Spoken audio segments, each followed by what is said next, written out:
that for many years, from 1902 until 1980, what we now call ADD or ADHD was always thought of as a behavior problem. And mostly it was just little boys who couldn't sit still, wouldn't shut up, and were driving everybody nuts. And it wasn't until 1980 that they put in the term attention deficit to the name of the disorder, and still hooked to hyperactivity. But what we've been learning over more recent years is that I think you can write a statement that says, an equation says, ADHD equals developmental impairment of executive function. And the executive functions here that we're talking about are the functions that everybody needs to be able to manage themselves and do what they've got to do.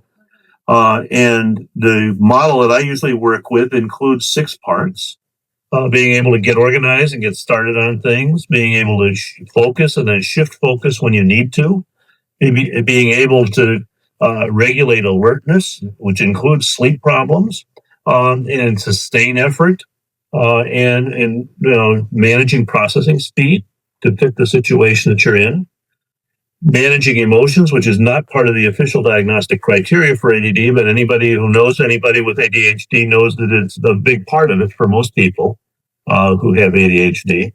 And then working memory and being able to, not long-term storage memory so much as being able to hold things in one thing in mind while doing something else.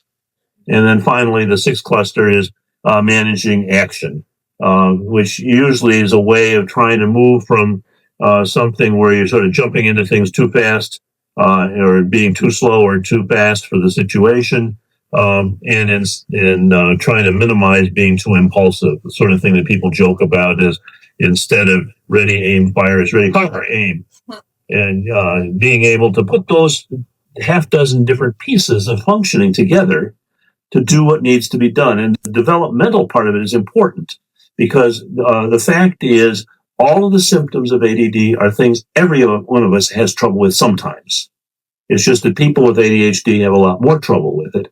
And so always in the case of ADHD, we're looking at how does this particular child, this particular teenager, this particular adult manage with these abilities that are tied to executive function relative to other people of the same age.